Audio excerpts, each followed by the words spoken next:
It's Virgin Radio Pride. This is exciting. Friend of Pride, friend of mine, friend of Graham Norton, Jack Guinness. Hello. Hello, I'm very happy to be here. It's so good to see you. Last time we saw each other, it was the evening with Graham Norton that you hosted. I did. I hosted it at the Royal Festival Hall, and I'll tell you, thank you. Interviewing Graham Norton is probably one of the most terrifying things you can do, because you're sat there just thinking, this is the best interviewer in the world. Yeah. But he's also a very generous interviewee, so I just put 50p in him and off he went. It was so good. It was so funny. There were tears. It was laughter. He got an ovation when he came in, and you just go, wow, what a moment. My dream interview is when there's laughter and tears.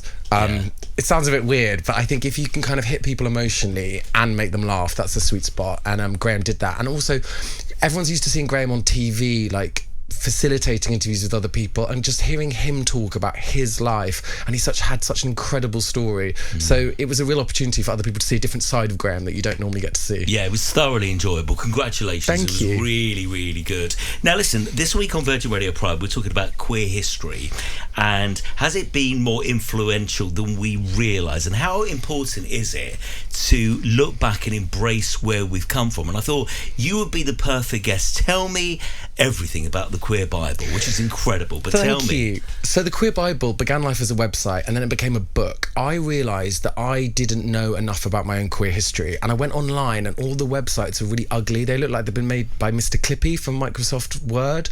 And I was like, wait a minute, LGBTQ plus people are supposed to be the most fabulous, amazing, beautiful human beings in the world. We need a space that reflects that. Yeah. And because of my background in fashion, I just wanted somewhere I could go that looked pretty as well. Yes. A little bit camp. And fabulous. Yeah. So it started life as a website, and then I got a book deal with HarperCollins, and it was genius because I got to go and ask my heroes to write an essay about one of their heroes. So I got people like Graham Norton, Elton John, Monroe Bergdorf, Paris Lees, Lady Phil, the founder of UK Black Pride, a really diverse representative group of people that could tell their own stories in their own voices.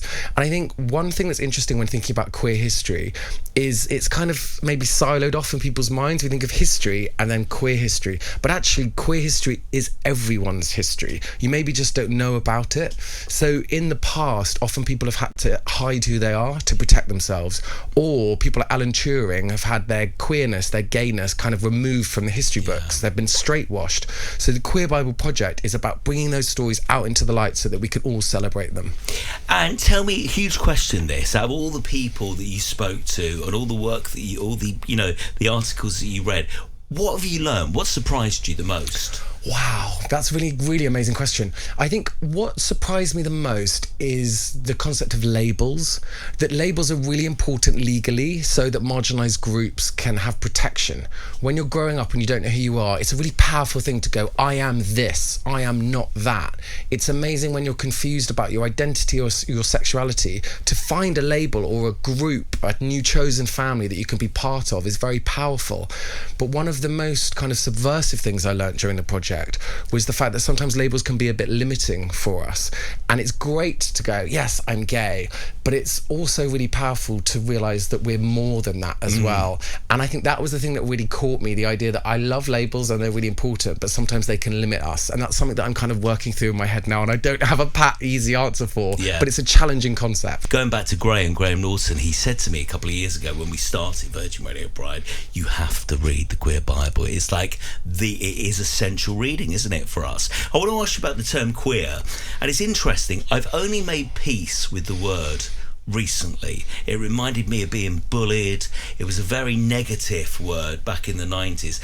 Where do you think, when did we kind of use that word and use it as a form of empowerment? That's a really great question. It's something that I've struggled with as well. I remember being at university and people studying queer studies, and I hated that word. I said queer means that we're different, that we're abnormal.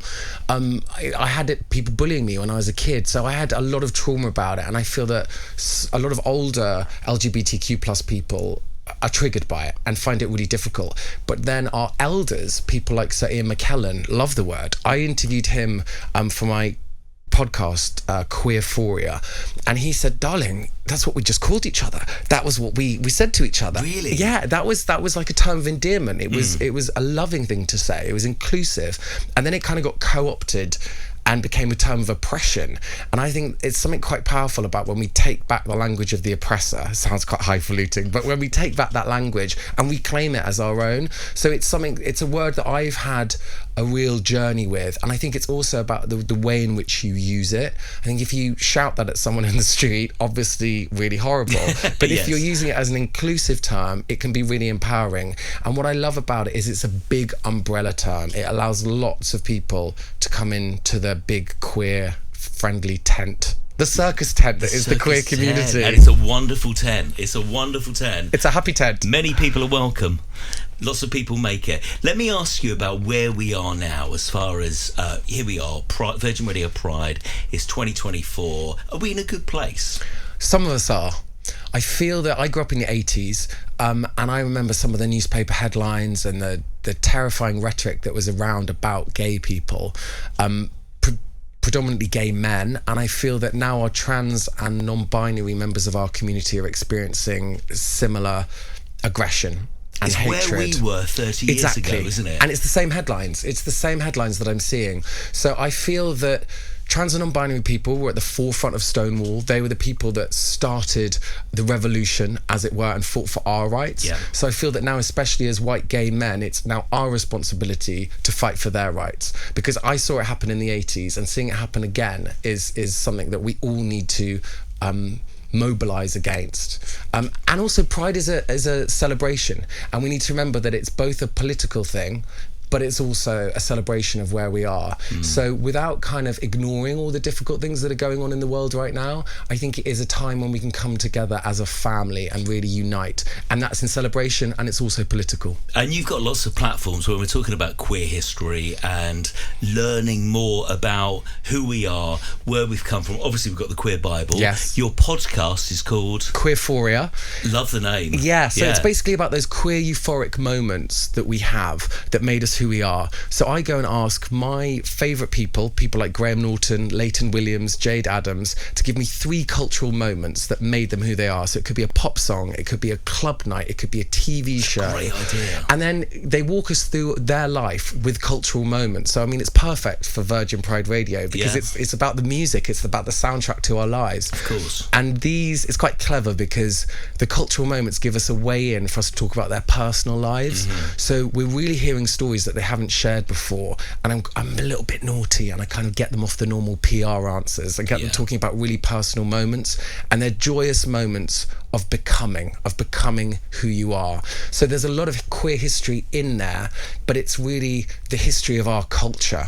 And then if you listen to an episode, you'll be like, oh my gosh, that book sounds amazing, I want to go and read that. Or, oh, I never watched the original Queer as Folk, I want to go back and watch that. So it's a really intimate, fun, joyous conversation, seeing a different side of our queer heroes. And final question, is it true you're warming up for ABBA? I am warming up for ABBA. I never thought I'd say that. So in my previous life, I've had many jobs. I'm literally a jack of all trades and a master of none. Come on, you've been a model. I was a model.